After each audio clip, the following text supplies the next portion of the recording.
हाँ, चंद्रमा क्या करता है, मत्स्य को रिप्रेजेंट करता है। चंद्रमा मत्स्य को रिप्रेजेंट करता है। अगर मत्स्य का आपका स्ट्रांग है, चंद्रमा के साथ में अगर 12वें घर में कोई ग्रह बैठा हुआ है और दूसरे घर में कोई बैठा हुआ है तो चंद्रमा बहुत स्ट्रांग हो जाता है। लेकिन अगर ऐसा नहीं है, जैसे यहाँ पर है, कोई ग्रह इनके आगे पीछे नहीं है, 12वें घर में कोई नहीं है चंद्रमा से और दूसरे घर में भी कोई नहीं है, तो इसको क्या बोलते हैं, केंद्र योग।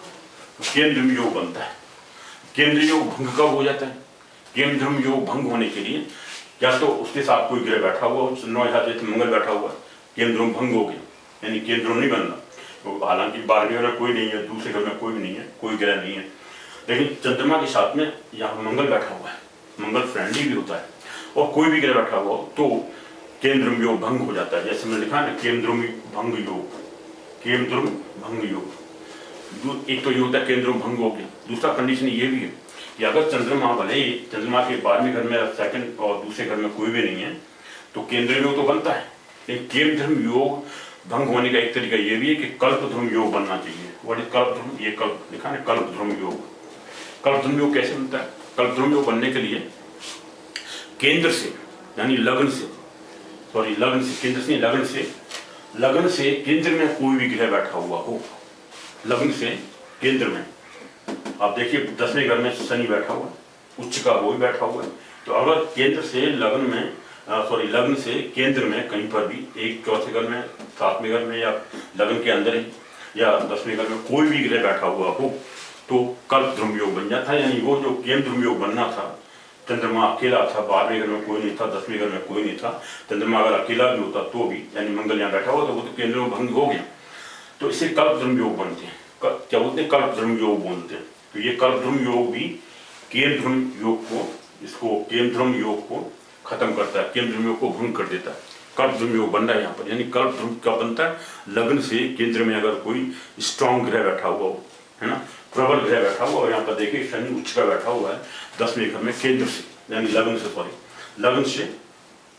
लगन से केंद्र में कोई अच्छा ग्रह बैठा हुआ हो, स्ट्रॉन्ग बैठा हुआ हो तो कल्पद्रुम योग बन जाता है। इसलिए कल्पद्रुम योग बन करके वो केंद्रम योग को खत्म कर देता है। तो केंद्रम योग बन तो रहा था क्योंकि 12वें घर में चंद्रमा से 12वें घर में कोई नहीं है और दूसरे घर में कोई ग्रह नहीं बैठा हुआ, इसलिए चंद्रमा कमजोर था, लेकिन कमजोर नहीं है यहाँ पर क्योंकि साथ में मंगल बैठा हुआ है। मंगल ने चंद्रमा को स्ट्रेंथ दे दी, वॉरियर टाइप के होते हैं, स्ट्रांग होते हैं, एक्टिविटी ज़्यादा करते हैं, एफर्ट्सफुल होते हैं, ज़्यादा से ज़्यादा एक्टिविटी करते हैं, क्योंकि मंगल क्या रिप्रेजेंट करता है, मंगल को कहते हैं कमांडर इन चीफ, देवताओं को कमांडर इन चीफ कहलाते हैं। तो कहते हैं मतलब कमांडर इन चीफ मतलब सेनापति टाइप के होते हैं, काफ़ी स्ट्रांग होते हैं, एफर्ट्सफुल होते हैं, एफर्ट्सफुल है ना, स्पोर्ट्समैन टाइप के होते हैं, स्ट्रांग होते हैं एक्टिविटी करने में, तो ज़्यादा ही एक्टिव रहते हैं। इसलिए चंद्रमा को उन्होंने एक्टिविटी दी ज़्यादा से ज़्यादा, मंगल के बैठने से केंद्र योग भंग हो गया, तो इसलिए केंद्र योग ये भंग हो जाता है। ठीक है ना, लिखा हमने केंद्र योग भंग, केंद्र भंग योग, कल्पद्रुम बन गया क्योंकि लग्न से कोई ग्रह बैठा हुआ अगर केंद्रम योग बनना है, जब 12वें घर में दूसरे में कोई भी नहीं है तो कल्पद्रुम योग बनना हो तो ये केंद्रम योग का प्रभाव नहीं पड़ता उस जातक के ऊपर। केंद्रम योग बनता हो, यानी चंद्रमा अकेला बैठा हुआ अपने घर में और 12वें घर में कोई नहीं है, दूसरे घर में भी कोई नहीं है, तो केंद्र योग बनता है। लेकिन केंद्रम योग अगर बनना है उसके बाद भी कल्पद्रुम योग बनना हो, कल्पद्रुम योग जैसे यहाँ बनना है, शनि लग्न से केंद्र में कोई भी ग्रह बैठा हुआ हो, स्ट्रॉन्ग स्ट्रेंथ वाला ताकतवर कोई ग्रह बैठा हुआ हो तो कल्पद्रुम योग बन जाता है। तो यहाँ कल्पद्रुम योग बनना है, इससे कल्पद्रुम योग ने भी केंद्रम योग को भंग कर दिया। तो ये केंद्रम योग बनना था, उससे कल्पद्रुम योग और केंद्रम योग भंग ये दोनों ही स्ट्रेंथ दे रहे हैं चंद्रमा को। चंद्रमा यहाँ पर अकेला नहीं है, स्ट्रेंथ वाला है क्योंकि लग्न से भी, फिजिकली भी तो आदमी को स्ट्रांग होना चाहिए। मेंटली मान लो मेंटली बहुत अच्छी है, स्ट्रेंथ है, लेकिन फिजिकली वीक है आदमी, फिजिकली मतलब स्ट्रेंथ लगन से उसको लगन, क्योंकि फिजिक बॉडी को रिप्रेजेंट करता है तो यहाँ पे स्ट्रेंथ बहुत अच्छी है। शनि स्ट्रेंथ देता है बॉडी को, फिजिकली स्ट्रेंथ है, ठीक है ना, इसलिए ये स्ट्रेंथ होनी चाहिए फिजिकली मेंटली। और सन से, जैसे सन क्या होता है, अब जैसे सन से हम देखेंगे आगे पीछे ग्रह कौन बैठे हुए, सन क्या होता है, सन हमारा एडमिनिस्ट्रेटिव पावर दिखाता है, प्रोफेशन दिखाता है, गवर्नमेंटल सपोर्ट दिखाता है, तो इसलिए सन सूर्य होता है। सूर्य हमेशा प्रोफेशन या आपकी प्रोफेशनल एक्टिविटी, गवर्नमेंटल सपोर्ट वो सब दिखाता है सूर्य, और चंद्रमा दिखाता है मेंटलिटी, माइंड को रिप्रेजेंट करता है। और जो लगन होता है, ये आपकी फिजिक बॉडी को रिप्रेजेंट करता है। तो लग्न में कौन सा ग्रह बैठा हुआ है, किस टाइप का ग्रह है, सूर्य, अगर सूर्य बैठा हुआ है तो एडमिनिस्ट्रेटिव टाइप के होते हैं, है ना, कुछ गवर्नमेंटल सपोर्ट मिलती है, इस टाइप के लोग होते हैं, और गवर्नमेंटल से सपोर्ट मिलती है। मतलब अगर सन हो तो, अगर सूर्य गुरु बैठा हुआ है, गुरु तो मेंटली यानी काफ़ी फिजिकली मेंटली स्ट्रांग होती है, विजडम अच्छी होती है, और पढ़ाई लिखाई के ज़्यादा काम करते हैं ना, स्ट्रेंथ होती है, टीचिंग करते हैं, प्रोफेशनल होते हैं, और वो भी काम करते हैं, तो इंटेलेक्चुअली ज़्यादा स्ट्रांग हो जाते हैं। अगर लग्न में अगर गुरु की राशि है, गुरु बैठा हुआ है, जैसे वहाँ पर चंद्रमा कौन बैठा है, वहाँ पर कन्या राशि का स्वामी कौन है, बुध है। इंटेलेक्चुअली यानी काफ़ी बातचीत करते हैं, व्यास प्रकृति होती है, भाषण देना, स्पीच देना, जैसे आकर वो व्यास गद्दी में बैठ करके भाषणबाजी करते हैं, यानी स्पीच देते हैं, धर्मशास्त्र की व्याख्या करते हैं। क्योंकि धर्मशास्त्र क्यों करते हैं, क्योंकि लग्न को गुरु भी देखता है, तो गुरु पुजारी वगैरह का काम करवाता है, गुरु पूजा पाठ वगैरह करवाता है, धार्मिक प्रगति देता है। तो गुरु यहाँ पे बुध को देखता है 10th हाउस में, बुध लग्न का स्वामी है, तो वहाँ पर वो देखिए व्यास का काम कर रहे, व्यास गद्दी बैठ करके स्पीच वगैरह देना, सेकंड यानी पवित्र धार्मिक ग्रंथों का अध्ययन कराना और करना, वो सब करता है गुरु की वजह से। गुरु और बुध क्योंकि इंटेलेक्चुअली है, तो इसलिए वो काम बोलना, स्पीच देना इंटेलेक्चुअली वो सब करते हैं। ये काम हो गए। तो लग्न, सूर्य और चंद्रमा, ये तीनों ही बॉडी के लिए बहुत, मतलब एक जातक के लिए स्ट्रेंथ उनमें होनी चाहिए, तीनों के अंदर फिजिकली भी स्ट्रेंथ होनी चाहिए। चंद्रमा बहुत स्ट्रांग होना चाहिए, जैसे यहाँ पर हालांकि केंद्र में बनना था, चंद्रमा को कमजोर कर रहा था केंद्र में, क्योंकि 12वें घर में कोई ग्रह नहीं है, दूसरे घर में भी कोई नहीं चंद्रमा से। अब यहाँ क्या बनता है, देखिए यहाँ पर हंस 5वां देखिए शुनफ योग। शुनफ योग क्या होता है बताऊंगा। शुनफ योग शनि से बनता है, यानी चंद्रमा से दूसरे घर में, नेक्स्ट हाउस में, 12वें घर में कोई भी ग्रह अगर बैठा हुआ हो, जैसे चंद्रमा से यहाँ पर तो कोई नहीं था, केंद्र बनना था, लेकिन यहाँ पर शुनफ योग बनना है। चंद्रमा से दूसरे घर में शनि बैठा हुआ है, शुनफ योग बनता है। चंद्रमा से दूसरे घर में कोई ग्रह बैठा हुआ है दूसरे घर में या 12वें घर में, तो शुनफ योग बोलते हैं।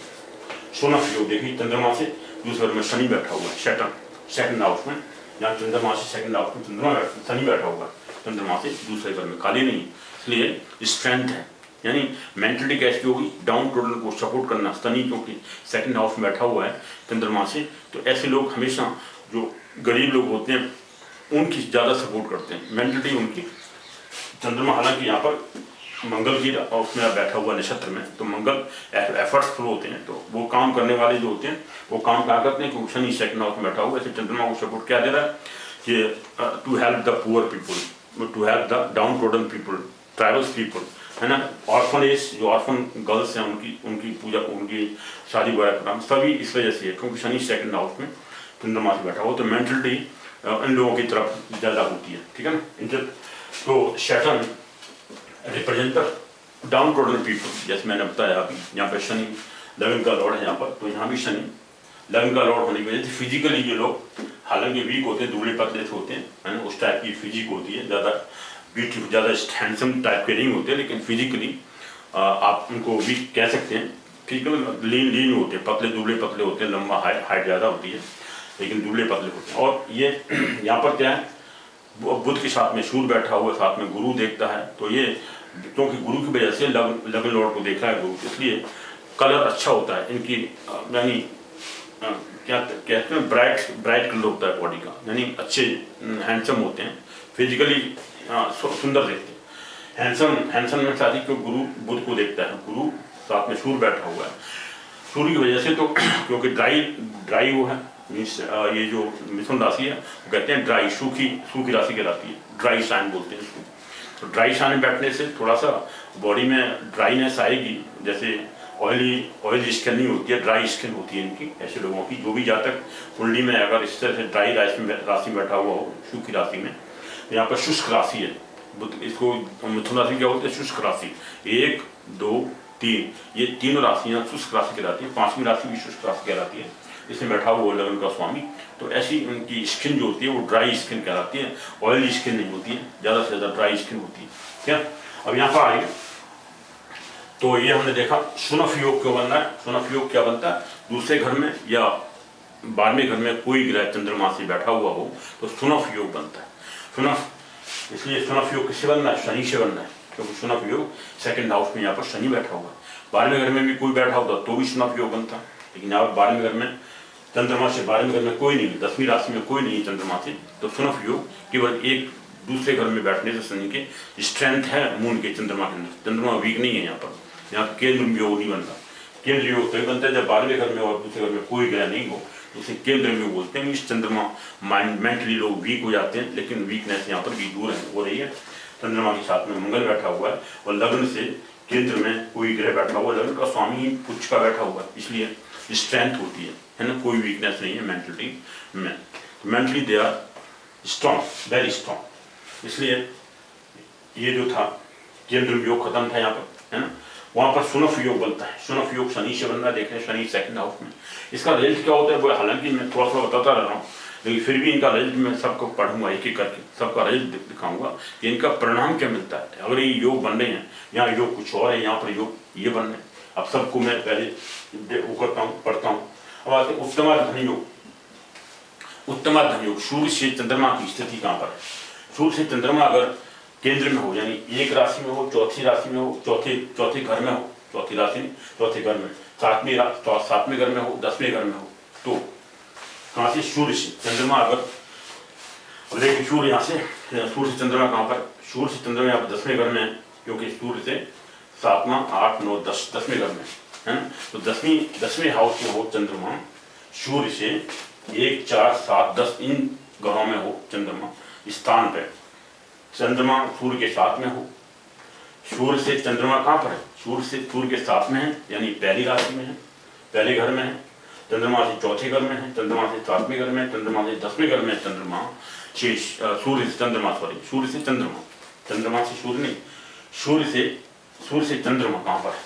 तो सूर्य से हमने देखा यहाँ से 10वें घर में चंद्रमा है, 7 ये सूर्य, 7 8 9 10 चंद्रमा 10वीं राशि में। इसलिए यहाँ पर क्या होता है, ये 4 चीजें अल्प मिलती हैं, मतलब इसमें क्या विजडम, मतलब वेल्थ उत्तमादि धन उनको कम मिलता है, कम क्वांटिटी में इनको रिसीव होता है लाइफ लॉन्ग।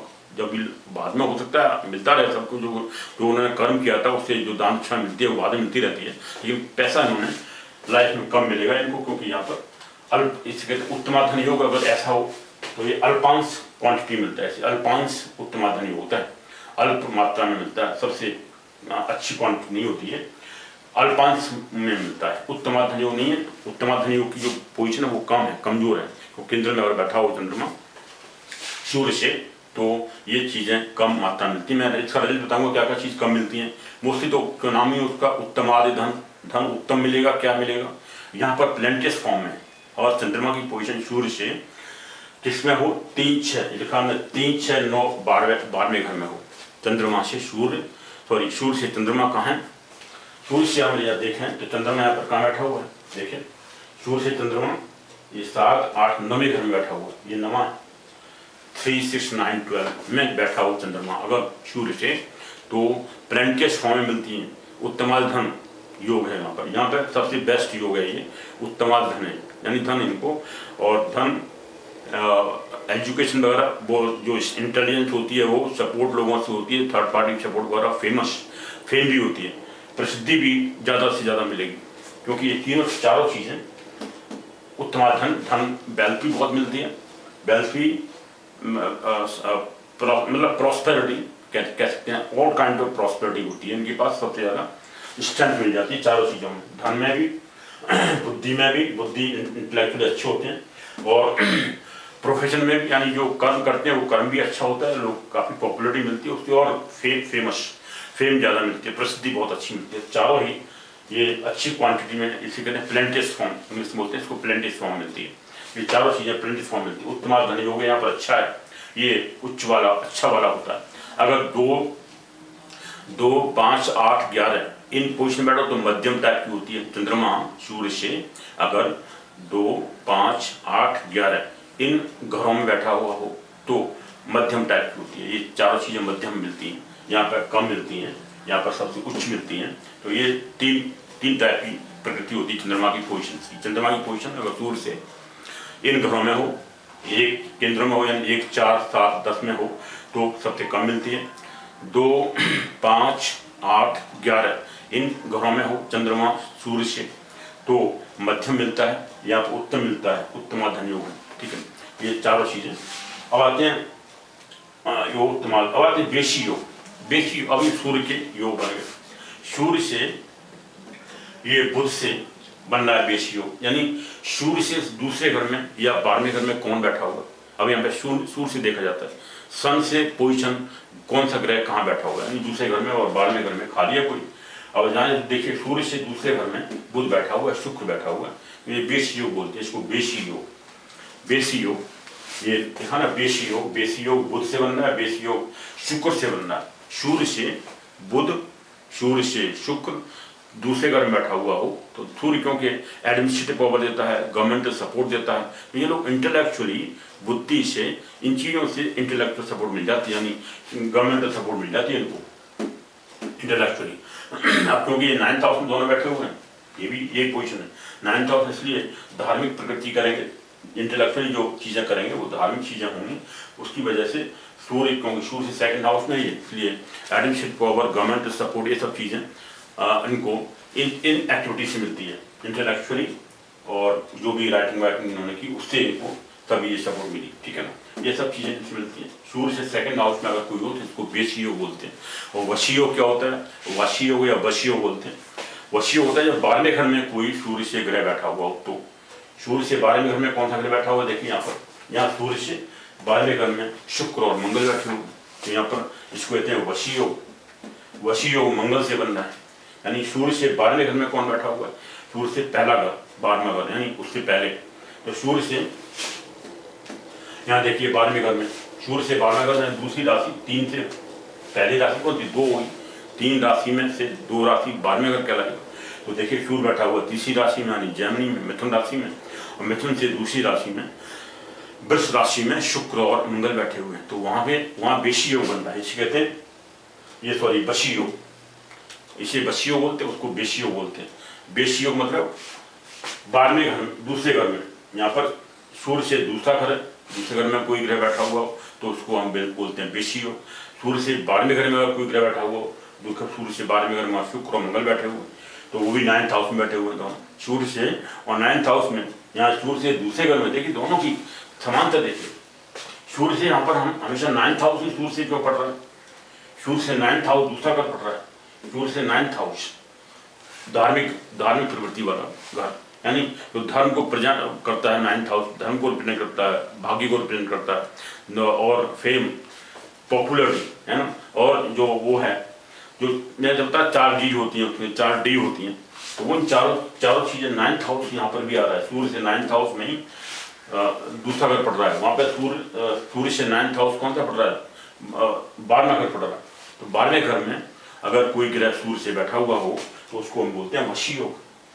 मंगल से वशी योग बन रहा है, मंगल और साथ में शुक्र भी है, तो शुक्र से वशी योग बनता है, तो क्या होता है, लेकिन एक्चुअली मंगल और शुक्र दोनों ही यहाँ पर, क्योंकि शुक्र जो होता है वो television, TV media, visual media इसको रिप्रेजेंट करता है, मोस्टली टीवी को ज़्यादा रिप्रेजेंट करता है। तो और मंगल एफर्ट्स होता है, तो एफर्ट्स इनके क्या होंगे, विजुअल मीडिया से ज़्यादा पॉपुलरिटी मिलेगी, है ना। तो पॉपुलरिटी उनको, धार्मिक प्रवृत्ति जो होगी, धार्मिक जो प्रचार होगा वो विजुअल मीडिया से ज़्यादा करेंगे ये लोग, क्योंकि 9th हाउस में मंगल और शुक्र बैठे हुए। शुक्र हमेशा विजुअल मीडिया दिखाता है, मंगल एफर्ट्स दिखाता है, 3rd हाउस को देखता है मंगल अपनी राशि को ही, तो एफर्ट्स जो होंगे वो दे विल प्रेजेंट और they will be devoted towards visual media से। यहाँ पर डिजिटल मीडिया है, काफ़ी राइटिंग वगैरह से यहाँ, क्योंकि बुध और शुक्र, बुध इंटेलेक्चुअली दिखाता है, इंटेलेक्चुअल चीज़ को दिखाता है, ये बुध यहाँ पर एक्टिविटी दिखाएगा। ये भी हालांकि विजुअल मीडिया को, शुक्र विजुअल को दिखाता है, और ये राइटिंग वगैरह, इनकी राइटिंग विजुअल मीडिया के थ्रू प्रेजेंट हो। वहाँ पर एफर्ट्स, उनके जो एफर्ट्स हैं वो विजुअल मीडिया से दिखाए जाएंगे, काफ़ी एफर्ट्स करते हुए, काफ़ी काम करते हुए, कर्म करते हुए, ज़्यादा से ज़्यादा जो कर्म है वो उनके उस टाइप के कर्म होंगे। बाकी कर्म जो दिखा रहे हैं वो तो लगन लॉर्ड दिखा रहा है, लगन लॉर्ड को गुरु देखता है, वो तो दिखाता है, ठीक है ना। स्पीच वगैरह देना, भाषण वगैरह देना, और जो व्यास की गद्दी होती है उस बैठ करके धार्मिक प्रचार करना, तो गुरु लगन को देखता है, लगन लॉर्ड को देखता है। गुरु यहाँ से लगन का जो स्वामी है बुध उसको देखता है। इसलिए ये जो वो है प्रचार वगैरह करना उनको, वो अपनी गद्दी बैठे काम करें। अच्छा, अब आते हैं यहाँ पर उत्तमाधन योग, सॉरी ये वशी योग हो गए दोनों। तो वशी योग बनता है और वेशी योग बनता है। सूर्य से पोजीशन देखी जाती है, सूर्य से अगर दूसरे घर में या सूर्य से 12वें घर में, सूर्य से अगर दूसरा घर हो तो उसको वेशी योग बोलते हैं, सूर्य से 12वें घर में देखते हैं तो उसको वशी योग बोलते हैं, वाशी योग या वशी योग बोलते हैं इसको। कई उसमें व पर यहाँ पर डंडा लगाते थे एक और, तो वाशी योग बोल देते हैं, लेकिन वशी योग वर्ड है वशी। तो वशी योग यहाँ पर किससे बनना है, मंगल से भी, और वशी योग बनना है शुक्र से भी। 12वें घर में सूर्य से शुक्र बैठा हुआ है, 12वें घर में सूर्य से मंगल बैठा हुआ है, या जो कि 9th हाउस है, इसलिए वशी योग बन रहे हैं दो। ठीक है ना, दो वशी योग बनते हैं। इससे क्या होता है मैंने हालांकि थोड़ा आइडिया आपको दे दिया 9th हाउस में, क्योंकि 9th हाउस रिप्रेजेंट करता है धार्मिक एक्टिविटीज को, धर्म को प्रेजेंट करता है, और आपका जो वो है मीन्स भाग्य है, इसके डेस्टिनी, भाग्य को रिप्रेजेंट करता है, डेस्टिनी को। वो भी डेस्टिनी जो भी वो होती है आपकी, वो भी आपको धर्म टाइप की डेस्टिनी मिलती है, यानी धार्मिक प्रवृत्ति वाली डेस्टिनी मिलती है, वो भाग्य मिलता है, उसमें आप ज़्यादा से ज़्यादा एक्टिविटी करेंगे। ना आते हैं अमर कीर्ति योग। इसमें एक अमर कीर्ति योग बनता है क्योंकि 10th हाउस में शुभ ग्रह बैठा हुआ हो 10वें घर में, तो अमर कीर्ति योग बनता है। 10वें घर में अमर कीर्ति योग बनता है। यहाँ पर अमर कीर्ति यानी इनकी कीर्ति अमर रहेगी, बिना किसी मल के रहेगी, पवित्र प्रकृति, मतलब पवित्र ख्याति प्राप्त होगी, कोई उसमें इम्प्योरिटी नहीं आएगी। अमर कीर्ति योग है क्योंकि 10वें घर में बुध बैठता है, बुध अपनी राशि में बैठा हुआ है, शुभ ग्रह है, साथ में गुरु भी देखता है, और साथ में सूर्य बैठा हुआ है, सूर्य और बुध दोनों फ्रेंडली होते हैं, मित्र होते हैं, साथ में गुरु भी देखता है, गुरु और सूर्य दोनों ही मित्र हैं, गुरु की दृष्टि भी पड़ रही है। तो यहाँ पर अमर कीर्ति योग जबरदस्त बनना है। अमर कीर्ति मतलब इनको कीर्ति बड़ी अमर रहेगी, बिना किसी मल के रहेगी, इम्प्योर नहीं होगी, प्योर होगी, प्योरिटी ज़्यादा होगी, इनकी जो ख्याति प्राप्त होगी वो। और अमर कीर्ति माने ये भी कि कीर्ति इनकी अमर रहेगी, यानी इमोर्टल रहेगी। अमर कीर्ति योग कह सकते हैं, या अमर कीर्ति। अमर का मतलब इम्प्योर ही होता है, प्योर नहीं, मतलब प्योर होता है, इम्प्योर नहीं होता, अमल बिना मल के, है ना। तो अमर होता है, यानी अमर कीर्ति योग है, इनकी कीर्ति अमर हो, बिना किसी इम्प्योरिटी की होगी, एकदम पवित्र ख्याति मिलेगी, ख्याति इनकी काफी प्रसिद्धि मिलेगी, जो कि किसी बिना किसी गलत काम की होगी, मतलब अच्छे काम की वजह से इनको ख्याति मिलेगी, तो अच्छी ख्याति मिलेगी। अमर अच्छी, किसी दुष्प्रचार से नहीं मिलेगी, अच्छे प्रचार से मिलेगी, इसका मतलब ये अमर कीर्ति योग। तो ये बनता है क्योंकि 10वां घर बुध सूर्य, जो बुध है और सूर्य दोनों बैठे, तो बुध आदित्य को बनाए रहे 10th हाउस में, लेकिन बुध यहाँ पर क्योंकि शुभ ग्रह होता है, अपनी राशि में बैठा हुआ है, महापुरुष योग बना रहा है, साथ में गुरु भी महापुरुष योग बना के उसको देखता है सामने से, और है ना, गुरु की दृष्टि भी इसलिए अमर कीर्ति योग बनता है। तो ये 10वां हमने यहाँ पर जैन किया। 10वां यहाँ पर अभी हम चल रहे हैं वेशी योग, ये 10वें यहाँ कर दिया वेशी योग पूरे हो गए। अब आते हैं विपरीत सरल योग। ये देखिए विपरीत सरल योग, विपरीत विमल योग, ये दोनों इसमें बनते हैं प्रभुपाद जी कुंडली। वो क्या होता है, ये विपरीत यानी 8वें घर का, ये 6वां घर, 8वां घर और 12वां घर, इनके स्वामी, इनके जो स्वामी होते हैं ग्रह, वो अगर 6वें घर में बैठे हों, यानी 12वें घर का स्वामी 6वें घर में बैठा हो, या 8वें घर का स्वामी 6वें घर में बैठा हो, 6वें घर का स्वामी 6वें घर में ही बैठा हो, इसे कहते हैं विपरीत राजयोग बन रहे हैं। तो विपरीत तब हर्षयोग बनता है 6वें घर में बैठे होते, तो 6वें घर का स्वामी 6वें घर में बैठा हो, 12वें घर का स्वामी 6वें घर में बैठा हो, 8वें घर का स्वामी 6वें घर में बैठा हो, तो क्या बोलते हैं, हर्ष योग, विपरीत हर्ष योग बनना है। लेकिन वो नहीं बनना है यहाँ पर, क्योंकि यहाँ पर तो कोई ग्रह है नहीं। इसका मतलब यह है 8वें घर का स्वामी 6वें घर का स्वामी, 12वें घर का स्वामी 8वें घर का स्वामी 8वें घर में बैठा हुआ हो, 8वें घर में, तो बनता है सरल योग, विपरीत सरल योग बनना है। यहाँ पर लिखा हमने विपरीत सरल योग, मतलब इसका ये हुआ कि 12वें घर का स्वामी, लेकिन यहाँ 8वें घर का स्वामी की बात कर रहे हैं। 6वें घर का स्वामी 6वें घर में बैठा हो, 6वें घर का स्वामी यहाँ बैठा हो 8वें घर में, 6वें घर का स्वामी 12वें घर में बैठा हो, तो बनता है विपरीत हर्ष योग। 8वें घर का स्वामी 6वें घर में बैठा हो, 8वें घर का स्वामी 8वें घर में बैठा हो, 8वें घर का स्वामी 12वें घर में बैठा हो, तो बनता है विपरीत सरल योग। तो विपरीत सरल योग बनना है क्योंकि यहाँ 8वें घर का स्वामी, जो 5वीं राशि का स्वामी कौन है, सूर्य, सूर्य अपनी राशि में 8वें घर में बैठा हुआ। मतलब ये है कि 6वें घर में बैठा हो कोई भी ग्रह, तीनों का ही स्वामी, 12वें ग्रह स्वामी हो, 8वें ग्रह का स्वामी हो, 6वें ग्रह स्वामी हो, और 6वें घर में बैठा हुआ हो, तो बनता है हर्ष योग, उसे कहते हैं विपरीत हर्ष योग। लेकिन यहाँ पर कोई हर्ष योग कोई ग्रह है ही नहीं, इसलिए यहाँ तो विपरीत हर्ष योग तो नहीं बन रहा। अगर 12वें घर का स्वामी, 6वें घर का स्वामी, 8वें घर का स्वामी 8वें घर में बैठा हुआ हो तो कहते हैं विपरीत सरल योग को बनना है। यहाँ पर विपरीत सरल योग बनना है क्योंकि 8वें घर का स्वामी 8वें घर में बैठा हुआ है। अगर 6वें घर का स्वामी भी 8वें घर में बैठा होता तो भी सरल योग बनता, सरल योग बनता। 12वें घर का स्वामी भी 8वें घर में बैठा होता, 12वें घर का स्वामी अगर 8वें घर में बैठा हुआ है तो क्या बनता, तो हमारा यहाँ पर विमल योग बनता। यहाँ 12वें घर का स्वामी और थर्ड हाउस का स्वामी ये अगर 8वें घर में बैठा हुआ है तो देखिए विपरीत विमल योग भी बनना है क्योंकि 12वें घर का स्वामी 8वें घर में बैठा हुआ है। तो 12वें घर का स्वामी अगर 8वें घर में बैठा हुआ है, जैसे यहाँ पर गुरु है, गुरु 12वें घर का स्वामी है, 8वें घर में बैठा हुआ है, तो क्या बनना है, ये विपरीत विमल योग बनना है। 12वें घर का स्वामी कहीं बैठा हुआ हो, 12वें घर का स्वामी 12वें घर में बैठा हुआ हो तो भी विपरीत विमल योग बनेगा। 12वें घर का स्वामी अगर वहाँ बैठा हो, मतलब स्वामी पर डिपेंड करता है, 12वें घर का स्वामी जहाँ भी बैठा हो तीनों घरों में से तो विपरीत विमल योग बनाएगा। 8वें घर का स्वामी तीनों घरों में से किसी बैठा हो, 6वें में, 8वें में या 12वें में, तो विपरीत सरल योग बनाएगा। 6वें घर का स्वामी, 6वें घर का स्वामी किसी भी घर में बैठा हुआ हो, 6वें का 8वें बैठा हो, 6वें में 6वें बैठा हो या 6वें का 12वें बैठा हो, तो कहते हैं उसको विपरीत हर्ष योग वो नहीं बनना। लेकिन यहाँ पर विपरीत सरल योग क्योंकि 8वें घर का स्वामी 8वें घर में बैठा हुआ है। 8वें घर का स्वामी कहीं बैठा हो तीनों में से, इसमें बैठा हो 8वें में, 8वें में 6वें बैठा हो, इसमें बैठा हो, तीनों ही अच्छे घर नहीं कहलाते, दुष्ट से, इसलिए विपरीत राजयोग बना रहे हैं, विपरीत योग बनते हैं, इसको विपरीत योग बनता है। ठीक है ना, समझ में आई बात। 6वें घर में बैठा हो कोई भी ग्रह, 12वें घर का स्वामी 12वें का, 8वें का, 6वें का यहीं बैठा हो 6वें, तो हर्ष योग बनता है। तीनों का स्वामी, तीनों का कोई भी स्वामी यहाँ बैठा हुआ हो, 8वें घर का स्वामी कहीं बैठा हो, मतलब 8वें घर का स्वामी कहीं बैठा हुआ हो, 8वें घर का स्वामी कहीं भी बैठा हुआ हो तो कहते हैं विपरीत सरल योग। अगर 12वें घर का स्वामी कहीं बैठा हुआ हो, जैसे 8वें घर में बैठा हुआ तो बनना है विपरीत विमल योग। यानी स्वामी पर डिपेंड करता है किस घर का स्वामी है।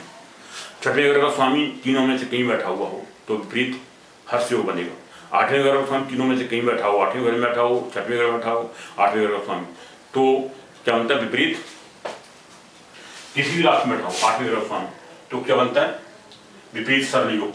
और तीनों में से तीनों ही 12वें घर का स्वामी या ये भी 12वें घर का स्वामी कहीं बैठा हो तीनों घरों में से, 12वें का स्वामी 12वें बैठा हो तो विमल योग बनेगा, 12वें घर का स्वामी 8वें घर बैठा हो तो भी बनेगा विमल योग, विपरीत विमल योग। 12वें घर का स्वामी 6वें में बैठा तो भी विपरीत विमल योग बनेगा। मैंने स्वामी पे डिपेंड करता है किस घर का स्वामी, 6वें का स्वामी हो और किसी भी घर में बैठा हुआ हो 6वें में या 8वें में 12वें में, तो हर कोई बनता है। मतलब इसको समझना थोड़ा सा ऐसा है, ट्रिकी है। ट्रिकी क्यों है, तीनों के स्वामी पे डिपेंड करता है। 6वें घर का स्वामी कहीं बैठा हो, कहीं भी तीनों में से, तो हर्ष योग बनेगा। 8वें घर का स्वामी तीनों में से कहीं बैठा हुआ हो, कहीं भी बैठा हो तीनों में से, यहाँ 8वें का 8वें बैठा हो, इसलिए इसको विपरीत सरल योग बनना है।